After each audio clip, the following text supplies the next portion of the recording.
Hello friends, knowledge by Yash Kumar में आपका हार्दिक स्वागत है। आज मैं आपको उसके बारे में मैंने बताया था प्रीवियस वीडियो में कि कवकों का आर्थिक महत्व, इकोनॉमिक इम्पोर्टेंस ऑफ फंजाई। उसमें मैंने आपको बताया था कि बेकिंग इंडस्ट्री हानिकारक प्रभाव भी बताए थे, उसके लाभप्रद क्रियाएं भी बताई थी, दोनों क्रियाएं बताई थी। अब मैं एक सहजीवी का एग्जाम्पल मैंने बताया था। मैं सोचा कि उस वीडियो में बता दूंगा, पर वो थोड़ा सा लंबा बन गया था, इसलिए मैं उसमें बता नहीं पाया। तो सहजीवी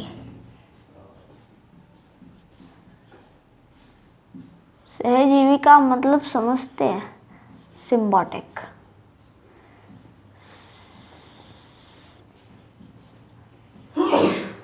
सहजीवी होता क्या है? सिम्बायोटिक सहजीवी वो ऐसा संबंध होता है जिसमें दोनों के दोनों जीव क्या हो, साथ साथ रहे। कि ऐसे जीव जो दोनों साथ साथ रहे, उन दोनों को क्या हो, लाभ हो। उन दोनों को साथ साथ रहे, एक साथ मिलजुल कर रहे और उनको क्या हो, लाभ हो, साथ साथ रहे। ठीक है, उनको सहजीवी कहते हैं, सिम्बायोटिक। हम देखते हैं उसका एक एग्जाम्पल है लाइकेन। इसे इंग्लिश में भी लाइकेन ही कहते हैं और हिंदी में भी दोनों लाइकेन ही कहते हैं।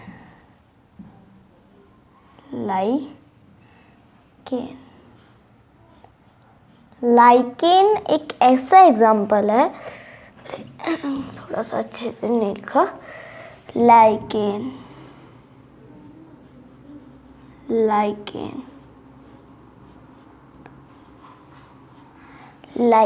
एक ऐसा एग्जाम्पल है जिसमें शैवाल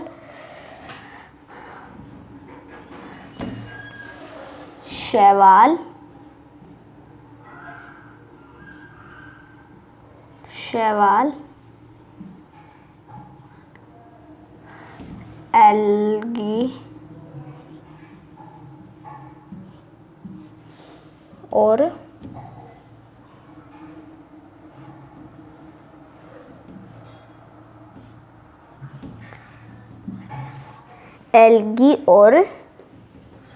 कवक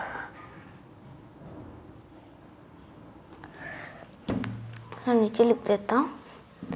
फंजाई, कवक,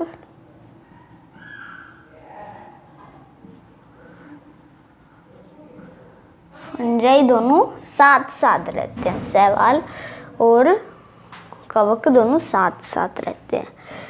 कवक फंजाई क्या करता है, खनिज व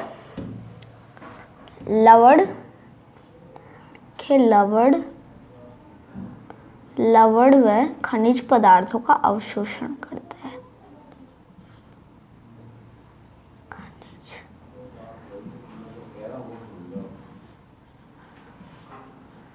पदार्थों का अवशोषण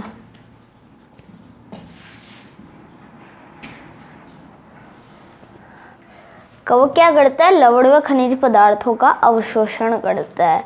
फिर वो क्या करता है, अवशोषण करके किसको देता है, शैवाल को देता है। शैवाल जो कि पादप होता है, वो क्या करता है, उसके पास वर्णक तो पाया जाता है, उसके पास पिगमेंट पाया जाता है, वर्णक है ना। वर्णक के रूप में क्या पाया जाता है, क्लोरोफिल, जेंथोफिल, ए बी सारी चीज़ें पाई जाती हैं। तो उसके पास वर्णक पाया जाता है क्लोरोफिल। इंग्लिश में भी इसको क्लोरोफिल कहते हैं, CHOLROFIL, क्लोरोफिल। ओके, उस क्लोरोफिल से वो क्या करता है, प्रकाश संश्लेषण करता है, जो इनको लवण व खनिज पदार्थों का अवशोषण करके देता है। उस पदार्थ का वर्णक, उस पदार्थों को क्या करता है, शैवाल प्रकाश संश्लेषण से प्रकाश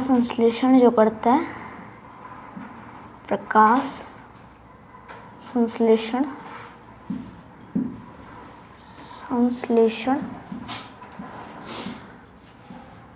जिसे संश्लेषण, जिससे इंग्लिश में जो क्लोरोफिल होता है वर्णक, और वो प्रकाश संश्लेषण करता है। प्रकाश संश्लेषण को इंग्लिश में फोटोसिंथेसिस कहते हैं। फोटोसिंथेसिस, प्रकाश संश्लेषण को फोटोसिंथेसिस कहते हैं। फोटो, पी से लिखना, एफ नहीं लिखना, एफ एच नहीं, पी से। फोटोसिंथेसिस, फोटोसिंथेसिस, सिंथेसिस, फोटोसिंथेसिस करता है। सिंथेसिस, IES आएगा, है ना।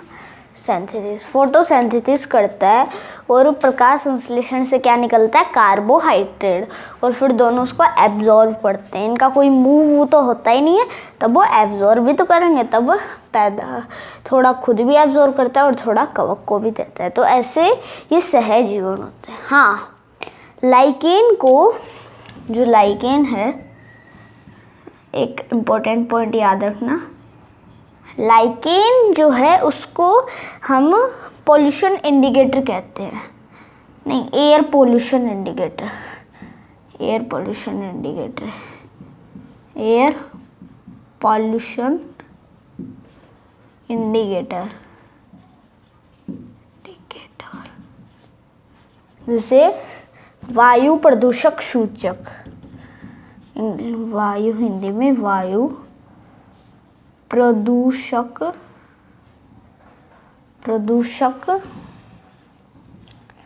सूचक, वायु प्रदूषक सूचक, पॉल्यूशन, एयर पोल्यूशन इंडिकेटर भी कहते हैं। लाइकेन जो कभी भी पॉल्यूशन या प्रदूषण है वो कभी भी नहीं उगता, वो पेड़ों पर उगता है। जैसे कि ये कोई पेड़ है, फिर ये आपने लिख लिया होगा, यहाँ लिख लीजिए पुश करके। अब बताओ, जैसे कि यहाँ कोई पेड़ है तो यहाँ उगता है, इस, जैसे कि ये कोई पेड़ है, ठीक है। तो ये कोई पेड़ है, इस पेड़ में क्या करता है कि वो ऐसे लाल ऐसे ढेरे से बना लेता है, ढेरे से बना लेता है, अंदर में बना लेता है। तो वो वहाँ लाइकेन ही रहता है, उस लाइकेन के अंदर कवक और शैवाल क्या करते हैं? सहजीवन के रूप में रहते हैं।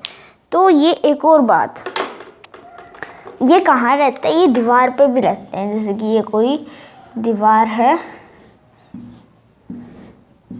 यहाँ पर भी ये रहते हैं, यहाँ पर भी ये क्या रहते हैं, ठीक है। तो यहाँ भी ये क्या करते हैं? ये रहते हैं दीवार, जैसे कि ये कोई दीवार है, उस पर भी ये लाइकेन पाए जाते हैं। आपको दिखते नहीं होंगे क्योंकि बहुत छोटे होते हैं, ठीक है। ये वहाँ भी लाइकेन ऐसे पाए जाते हैं। तो लिखेंगे सहजीवन, सहजीवन का एक एग्जाम्पल है लाइकेन। लाइकेन में कवक और शैवाल दोनों साथ साथ रहते हैं। कवक लवण व खनिज पदार्थों का अवशोषण करता है, वह शैवाल क्लोरोफिल के द्वारा प्रकाश संश्लेषण से कार्बोहाइड्रेट का निर्माण करता है। यानी कि रिएक्शन जब होता है तब कार्बोहाइड्रेट निकलता है, तो शैवाल भी खाता है, शैवाल भी एब्जॉर्व करता है, खाता तो नहीं है, और थोड़ा सा फंजाई को भी देता है। तो ऐसे ये सहजीवन होता है। अब ये रहते कहाँ हैं? तो लाइकेन को, इसको मत रखना कि लाइकेन को पॉल्यूशन वायु प्रदूषक सूचक कहा जाता है, एयर पोल्यूशन इंडिकेटर। ये कहीं भी ऐसी जगह नहीं उगते जहाँ प्रदूषण हो, ये सिर्फ और सिर्फ पेड़ों पर उगते हैं, पेड़ जहाँ होते हैं, और दीवारों पर भी उगते हैं, दीवारों पर भी उगते हैं, ठीक है। तो ये लिख लीजिए। अब हम लिख लें सूक्ष्म जीवों के बारे में, नहीं सूक्ष्म जीव के बारे में, माइक्रोब्स जिसे कहते हैं। तो आप इसको नोट कर लीजिए।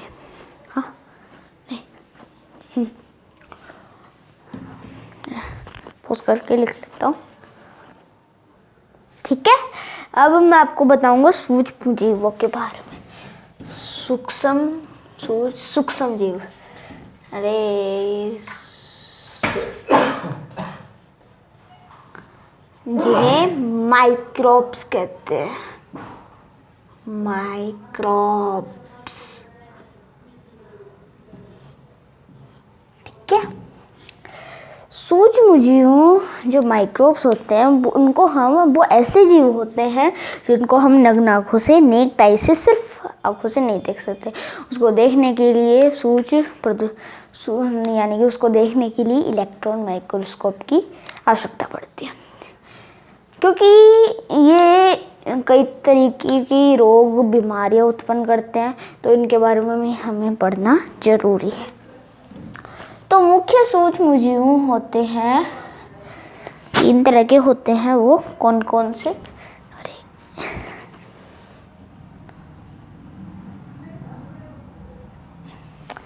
पहला है वायराइड्स,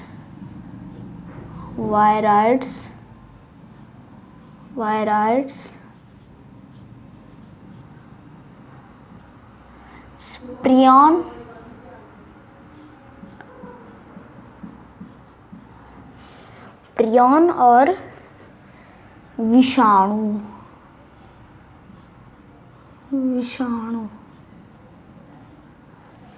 वायराइड्स, प्रियन और विषाणु। वायराइड्स,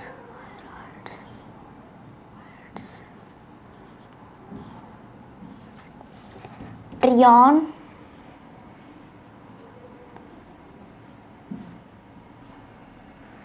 और वायरस, ये 3 तरह से होते हैं। तो सबसे पहले हम पढ़ेंगे वायराइड्स, फिर प्रियन्स, फिर विषाणु यानी कि वायरस।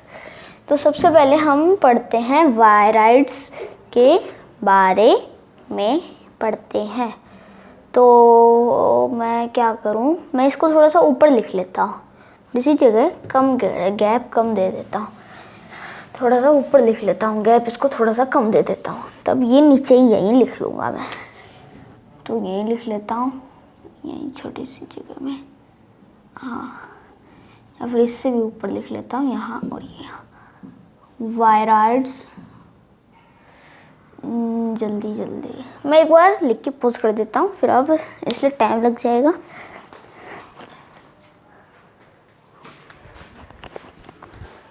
हाँ ठीक है, मैंने थोड़ा सा ऊपर लिख लिया जिससे परेशानी है। तो सबसे पहले हम पढ़ेंगे वायराइड्स के बारे में। वायराइड्स क्या होते हैं, कौन से जीव होते हैं? वायराइड्स,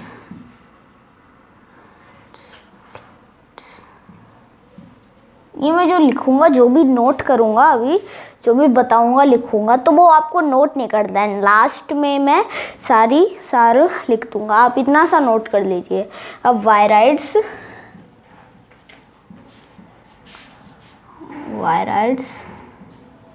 बस वायराइड्स लिख के छोड़ दीजिए, बस इतना लिख के आप इसको छोड़ दीजिए। मैं जो भी लिखूँ आप नोट नहीं करना, बस ऊपर की जो लाइन लिखूँगा उसी को नोट करना। फिर मैं कुछ आरएनए बनाऊँगा, उसका स्ट्रक्चर बनाऊँगा, फिर मैं मिटाऊँगा भी, तो आप सोचेंगे कि हैं बार बार पेन तो वापस मिट ही नहीं सकता, अगर पेंसिल से लिखें तो बेहतर है। वैसे आपके पेन है, कोई दिक्कत नहीं है।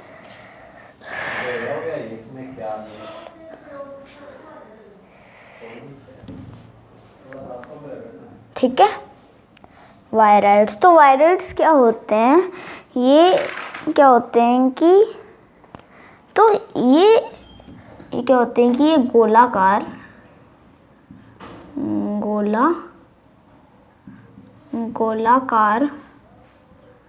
एक रज्जु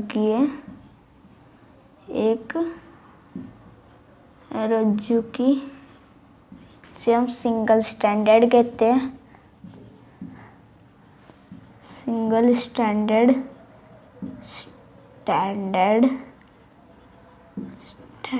एक रज्जु की है, standard, single standard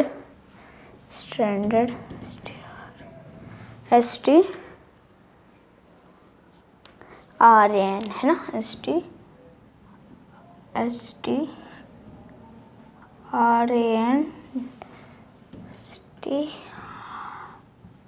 STRNDARD single standard गोलाकार एक रज्जुकीय RNA अणु होते हैं। RNA अणु होते हैं जो कुछ सौ न्यूक्लियोटाइड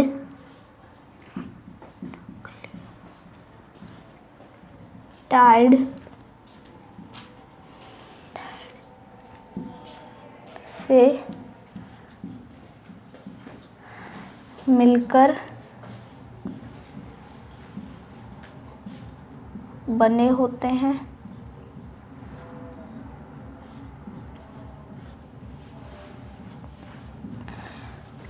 तो पहला पॉइंट है कि ये वायराइड्स होते क्या है, तो वायराइड्स गोलाकार एक रज्जुकीय सिंगल स्टैंडर्ड RNA अणु होते हैं जो कुछ सौ यानी कि कुछ सौ न्यूक्लियोटाइड से मिलकर बने होते हैं। ठीक है, इनमें जैसे कि बात करें तो इनमें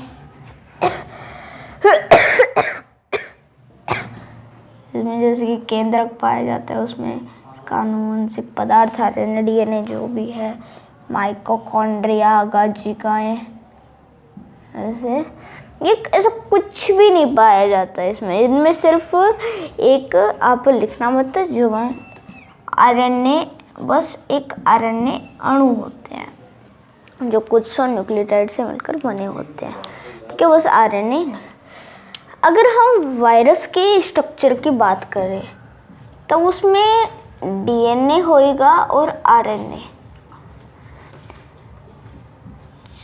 चारों तरफ यानी कि गोल एक आवरण होएगा जो प्रोटीन का बना होता है, प्रोटीन का बना होता है जिसे कहते हैं कैप्सिड। इसको इंग्लिश में भी कैप्सिड ही कहते होंगे, उसे कैप्सोमियर कई लोग कह लेंगे कि कैप्सोमियर भी कहते हैं। नहीं, कैप्सोमियर तो उसकी उप इकाइयां होते हैं, उससे वो मिलकर बना होता है, पर उसे कहते हैं कैप्सिड। कैप्सिड, ठीक है, कैप्सिड से वो मिलकर बना होता है। प्रोटीन कैप्सिड प्रोटीन या प्रोटीन कैप्सिड भी कह सकते हैं क्योंकि प्रोटीन का ही बना होता है। हाँ, एक बात ध्यान रखना कि या तो DNA होएगा या तो RNA होएगा, दोनों साथ कभी नहीं होएगा। ये बात ध्यान में रखना कि या तो DNA होएगा और या RNA। अगर यहाँ DNA बना है तो यहाँ भी DNA होएगा, ठीक है, और यहाँ RNA इसके। तो सोचो कि इसके चारों ओर एक आवरण पाया जाता है जिसे कहते हैं कैप्सिड, पर इसके चारों ओर कोई भी आवरण नहीं पाया जाता। अगर इसके चारों ओर आवरण पाया जाएगा तो उसे कहेंगे वायराइड्स, और इसके चारों ओर कोई आवरण नहीं पाया जाता, इसलिए इसे कहते हैं वायराइड्स। ओके, ठीक है। जैसे कि यहाँ कोई DNA अगर RNA का अगर कोई हो, ऐसे बहुत से वायरस हैं जिसमें RNA आनुवंशिक पदार्थ का काम करता है, जैसे कि HIV वायरस, ह्यूमन इम्यूनोडिफिशियेंसी जो उसमें एड्स रोग उत्पन्न करता है, TVM, तंबाकू मोजैक वायरस, इन सभी का आनुवंशिक पदार्थ RNA ही होता है। तो समझ लेना, इसमें तो RNA ही होता है वायरस में, क्योंकि वो RNA अणु होते हैं। ठीक है, ठीक है।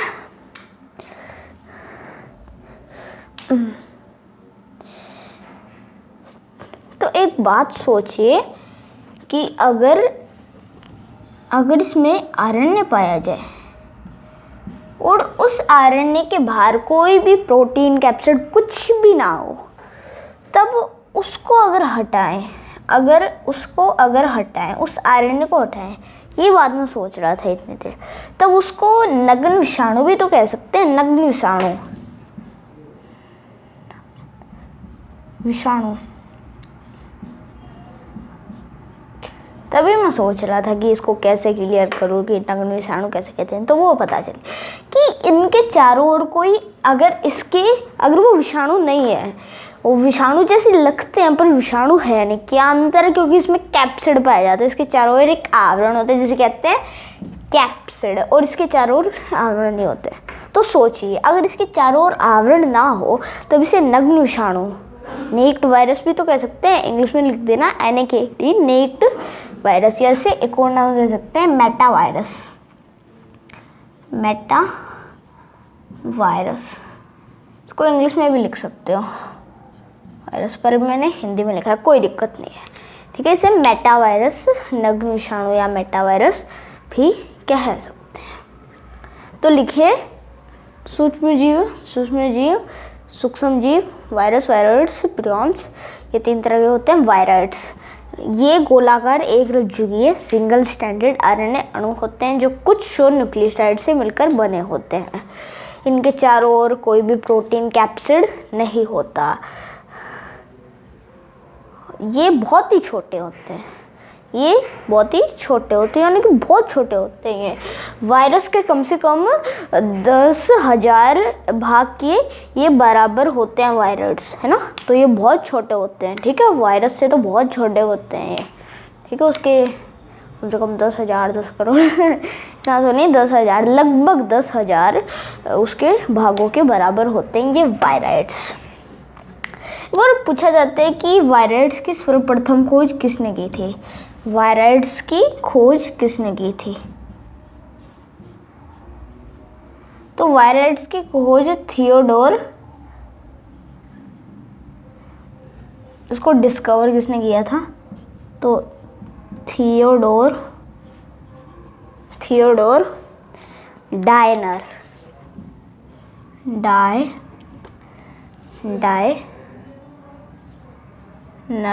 डायनर थियोडोर डायनर ने इसकी खोज की थी, इसको डिस्कवर किया था। तो लिखे वायरस की खोज नहीं, वायरस की सर्वप्रथम खोज अमेरिकी वैज्ञानिक, यानी अमेरिका का था, यानी कि आप जानते होंगे United states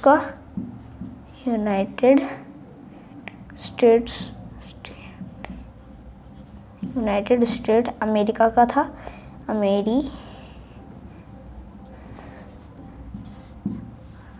America, United states. ठीक है, ये थियोडोर डायनर जो है ये अमेरिका का था। सर्वप्रथम खोज मतलब सबसे पहली खोज, ऐसे नहीं कि खोज किसने की थी ना, तो कोई बता दे। थियोडोर डायनर के बाद वायरस की बहुत सारे लोगों ने खोज की थी, भारतीय भी थे। तो सर्वप्रथम खोज यानी कि सबसे पहले खोज की थी थियोडोर डायनर, अमेरिका वैज्ञानिक थियोडोर डायनर ने इसकी खोज की थी। ठीक है, तो आपको पूरा हो गया, इसे अच्छे से लिख लीजिए, कोई भी पॉइंट मत छोड़िए कि वायरस का। ठीक है, अब मैं पूछ करके इसको मिटा देता हूँ। अरे हाँ जल्दी में था। हाँ ठीक है, अब आएगा प्रियॉन।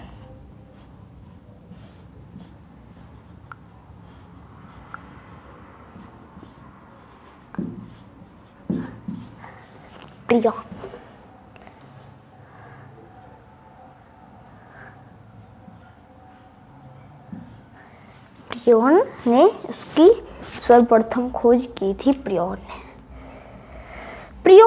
होता क्या है? तो प्रियॉन कुछ भी नहीं, बस वो एक नग्न प्रोटीन अणु होता है।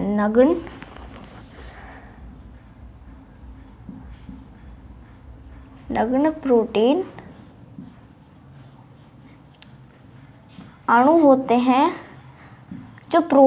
जो नग्न प्रोटीन अणु होते हैं। प्रियॉन जो होते हैं वो कुछ भी नहीं होते, सिर्फ नग्न प्रोटीन अणु होते हैं। और प्रोटीन किससे मिलकर बना होता है? तब वो अमीनो अम्ल से ही तो मिलकर बना होता है जो प्रोटीन जो होता है। ठीक है, नग्न प्रोटीन अणु होते हैं। और प्रोटीन किससे मिलकर बना होता है? तब वो अमीनो अम्ल से मिलकर बना होता है। अमीनो अम्ल, ठीक है, अमीनो अम्ल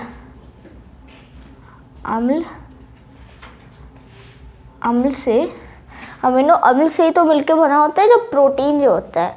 हाँ, एक बात पूछी जाती है अमीनो अम्ल की, ऐसे है ना, ये जो ऐसे बने होते हैं, तो बहुत सारे अमीनो अम्ल मिलके कंबाइंड होके प्रोटीन का निर्माण करते हैं। अब पूछा जाता है कि प्रोटीन जो होता है प्रोटीन जो होता है वो प्रियोन का वो अणु ही तो होते हैं, बस प्रोटीन के एक अणु होते हैं। प्रोटीन ऐसा नहीं कि उसमें बहुत सारे प्रोटीन 1% होते हैं, प्रोटीन के अणु ही तो होते हैं। तो उसमें पूछा जाता है कि कितने अमीनो अम्ल से जो ये नहीं प्रियोन का जो प्रोटीन है वो लगभग कितने अमीनो अम्ल से मिलकर बना होता है। तब इसका जो है वो 250 अमीनो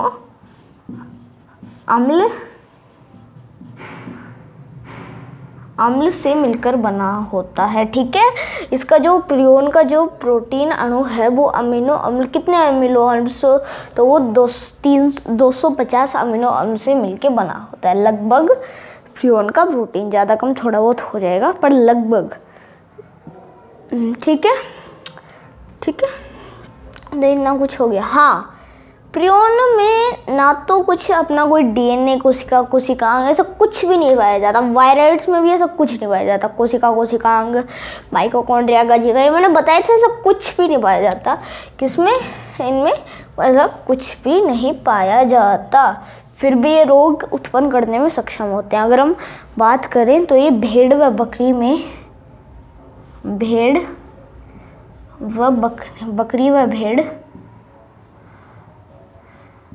व भेड़ में स्क्रापी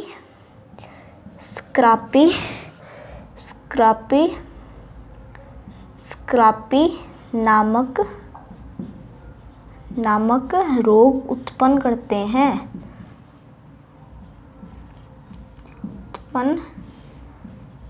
हैं। अगर बात की जाए कि अगर इनका रोग, तो ये बकरी व भेड़ में स्क्रापी नामक रोग उत्पन्न करते हैं। इस रोग में होता है क्या है कि जो बकरी और भेड़ हैं वो बार बार अपने शरीर को खुजलाती है और फिर इतनी ज़्यादा खुजली हो जाती है कि उनका जो तंत्रिका तंत्र है वो तंत्रिका तंत्र प्रभावित हो जाता है और जो अंग है उन पे उनका जो प्रभाव जो होता है उनसे जो निकलता है, यानी कि जो अंग जो जोड़े रखता है वो खो देता है। ठीक है, बकरी व भेड़। और प्रियोन जो होता है इससे आदमी पागलपन हो जाता है और मतलब याददाश्त की कमी हो जाती है और मृत्यु भी हो सकती है। तो लिखे प्रियोन ये नग्न प्रोटीन अणु होते हैं जो अमीनो अम्ल से मिलकर बने होते हैं। इनमें लगभग 250 अमीनो अम्ल से इनका जो प्रोटीन है जो वो 250 अमीनो अम्ल से मिलकर बना होता है। एक प्रोटीन ही तो होता है, तो वो 250 अमीनो अम्ल से मिलकर बनता है। ये इनमें कोई भी कोशिका भिलती झिल्ली ऐसे भी कोई भी कोशिका माइटोकॉन्ड्रिया जैसे कुछ भी नहीं पाया जाता, फिर भी ये रोग उत्पन्न करने में सक्षम होते हैं। अगर बात करें बकरी व भेड़ में स्क्रापी नामक रोग उत्पन्न करते हैं और ये मनुष्य में भी रोग उत्पन्न करते हैं। इससे हमें याददाश्त की, यानी कि आदमी पागलपन हो जाता है, उसकी याददाश्त की कमी हो जाती है और लास्ट में उसकी मृत्यु यानी कि डाइड भी हो सकती है। ठीक है, तो ये प्रियोन बहुत ही खतरनाक होते हैं। ठीक है, अब हम देखते हैं वायरस के बारे में। वायरस क्या होते हैं? ठीक है, वायरस के बारे में। ठीक है, वायरस का मैं नेक्स्ट वीडियो में बता दूंगा, क्योंकि ये वो बर्ड है उसको डिटेल में बताना है। तो अभी लगभग 30 मिनट का वीडियो बन जाएगा, फिर पापा डांट मारेंगे बड़ी मत बनाया कर। तो यहीं पे ही ख़त्म करता हूँ मैं। ठीक है, नेक्स्ट वीडियो में जल्दी अपलोड कर दूंगा, उसमें मैं आपको वायरस के बारे में सारी डिटेल बताऊंगा। वो 1-2 पार्ट लग जा सकते हैं क्योंकि उसमें ज़्यादा बड़ा बताना है, तो 1-2 पार्ट उसके लग सकते हैं। फिर जल्दी सी अध्याय 2 जो है जीवों का वर्गीकरण, क्लासिफिकेशन ऑफ लिविंग ऑर्गेनिज्म, वो भी ख़त्म हो जाएगा, है ना। क्या बता रहा था मैं? अध्याय 2 चैप्टर 2 खत्म हो जाएगा। फिर हम चैप्टर 3 पादप जगत कौन सा ड्रैगन? पाउडर ड्रैगन, है ना। किंगडम प्लांटिबो शुरू करेंगे, ठीक है। ज़्यादा देर हो गई। Okay bye bye, tata see you, thanks for watching.